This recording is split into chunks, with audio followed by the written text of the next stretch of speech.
Are you stuck in a rut? Have you been putting off doing speaking projects because you just can't figure out what to speak about?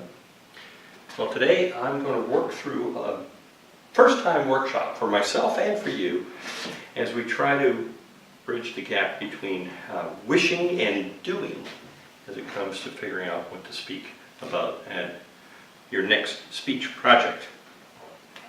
So this evening, my name is Incontri. I'm currently the Sergeant at Arms here at Clipper City, and I've been a Toastmaster on and off since 1984.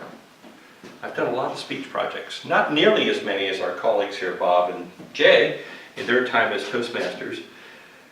But the challenge that all of us faced as Toastmasters is to actually come up with a topic. What are we going to speak about? We have certain objectives in all of the speech projects that Toastmasters gives us, starting with the Competent Communicator Manual and the Icebreaker Project, all the way through to Persuade with Power, and all of those have the challenges of coming up with topics that fit the objective of the speech.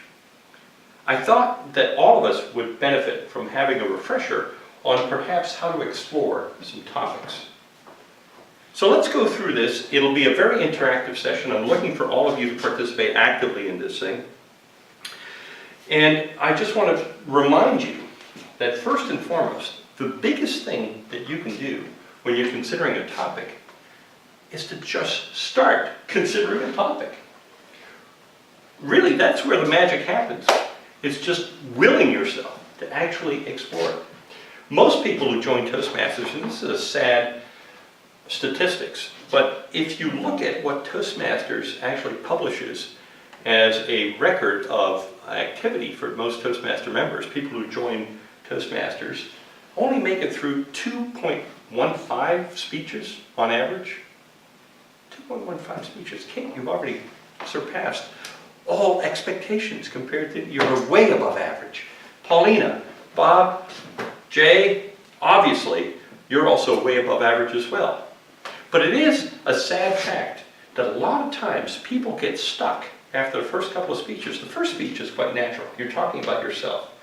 You have a natural pool of information to draw from at that point. People push forward and get their second speech, and then they start panicking. What am I going to talk about? What am I going to do? How am I going to do it? I can't think of anything. I have writer's block. So I'm going to use some techniques that are used by writers who have deadlines. Writers who have to come up with not speeches, but articles or blog posts or other publications that they are obligated by virtue of the fact that they have to get paid to write, or they get paid to write, so they have to write something. They have to come up with some ideas. Most of it has to do with brainstorming, but there are other techniques as well that we're going to go through today. All right, so I have some loosely written notes over here. There are many articles about writer's blocks and how to get around writing blocks and so forth. So first and foremost, the place you want to start is just by evaluating possible sources for materials. Now, how does that happen? Do you have to set aside a dedicated time to do that? Maybe, but more often than not, you can find something that piques your curiosity just about anywhere. For example, I have here a bunch of magazines. A lot of them are Toastmasters magazines. There happen to be extra copies that I get every month. But you've got Time Magazine featuring Donald Trump as the Man of the Year. Entertainment Weekly, Golf Digest. I get these on a regular basis. As you're perusing these topics that show up in magazines, or maybe you're watching a television show, or maybe you're watching a video, streaming video, or you're reading some article that's been posted or a blog post somewhere, something piques your imagination. Just set it aside. Just jot it down. Make a note. There's all sorts of ways you can jot a note and remind yourself of something that you want to explore a little further. Maybe that's one thing you can do. Maybe you can just pool and evaluate very simple questions. And how do you evaluate? What is evaluation? Basically, it's asking yourself questions. Start with a question. What do I enjoy doing? Where is someplace I would like to go? Where's the place I've been? What is an activity that I would like to try or consider trying? Or maybe I've done something Do you know something that somebody might not know that they might be interested in? Are you a stamp collector? Are you a coin collector? Are you a baby collector? Kind of weird. Anyway, a doll collector. Whatever it might be. Whether it's a place, a thing, or a person, a historical figure, or a recent figure, all of those things you might want, if you are curious about anything, that's a great place to explore and actually jot down and develop an idea. Perhaps you might want to ask yourself the question, or re-ask yourself a question, about what drew you to Toastmasters to begin with. Were you actually working towards something at work? Were you actually preparing to deliver a speech, perhaps at a wedding? You expected you were going to be the father of the bride, or somebody giving a speech at a workplace function, maybe honoring somebody who's getting an award of some sort or retiring. Maybe you were just working on developing your opportunity to speak in public to further your career. You might have some topics that you want to deliver to coworkers. Those are all questions you can ask yourself, and they will create, list down the answers, whatever they might be.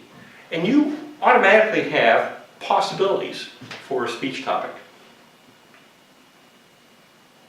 Now, in some cases, that might not be enough. So in some cases, when you have an answer, let's say, of everything I've said today, does anybody have any idea that pops to mind?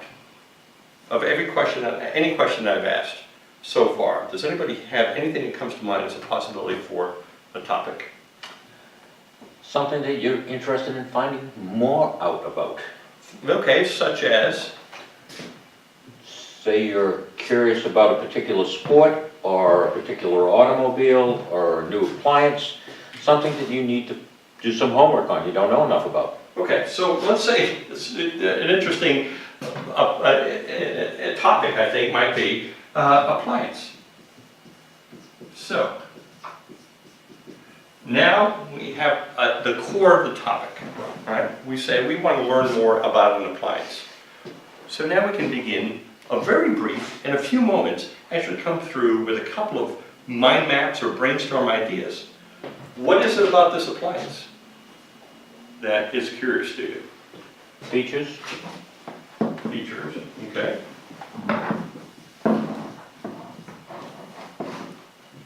Power supply. Okay. Well, that might be a specification as well. What's its function?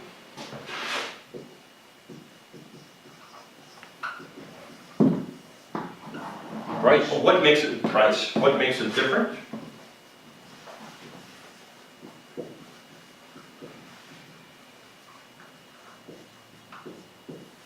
So now you have a couple of different things that you can speak about that appliance, or you can explore further about that appliance. If you go down to the power, maybe you can talk about compared to what? Compared to other technologies, right? And maybe as far as the function is concerned, is it a dishwasher? Is it a fridge? What are you actually trying to accomplish here? What does it do? So in this case, you can describe what it does. And then in terms of the price, again, it's a comparison tool, and you can talk about not just about the price in terms of cost, but also in terms of value. Sorry, my handwriting is not very good. And then you can talk about differences compared to other brands or other types of technologies that came before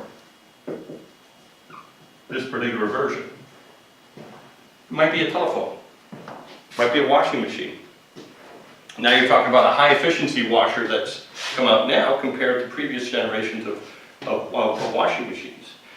But you can see that very, very quickly, we just dove down into a couple of different structures here. Very neatly, we have some bones to a speech topic.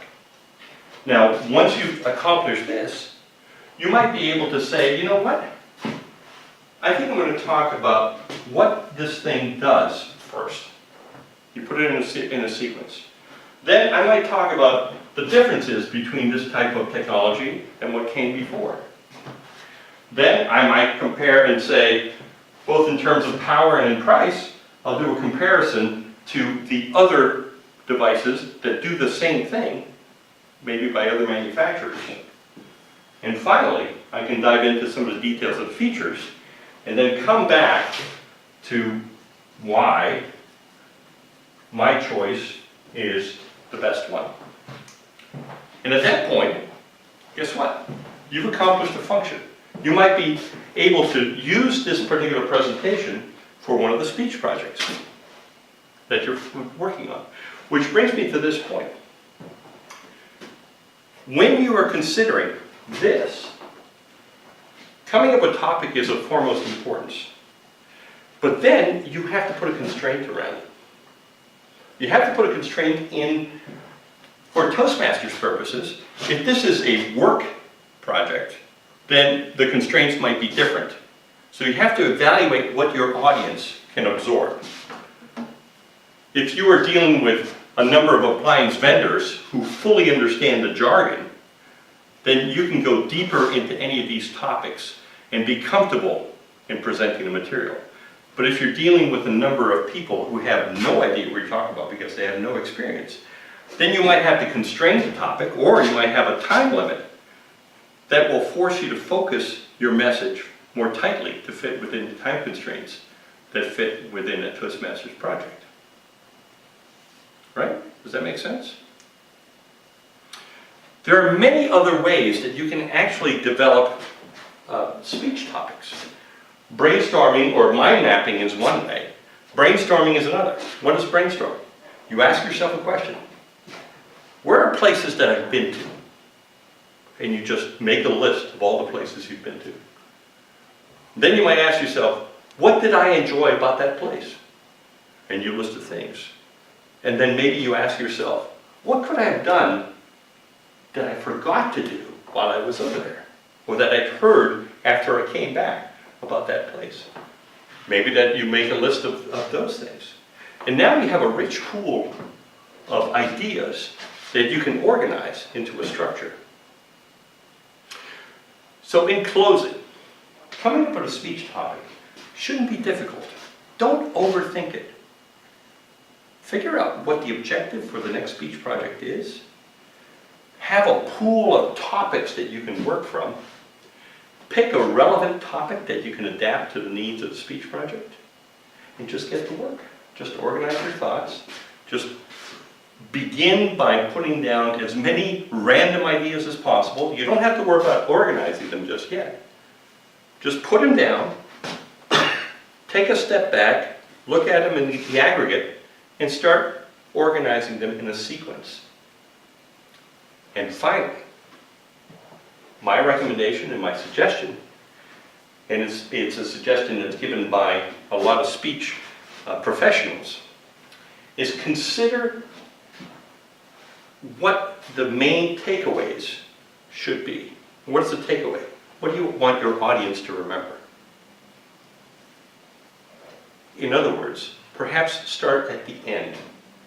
Start at the end of the presentation and say, this is my closing argument that I want people to remember.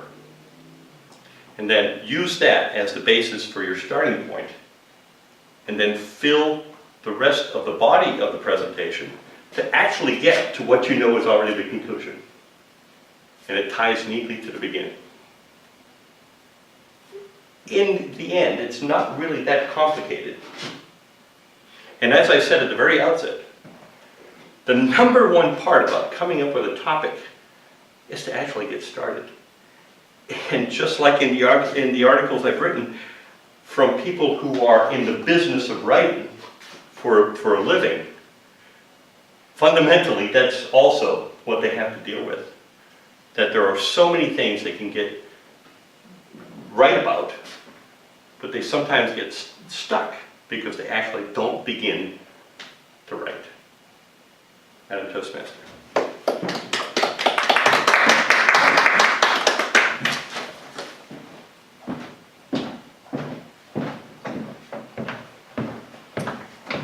We'll have a minute.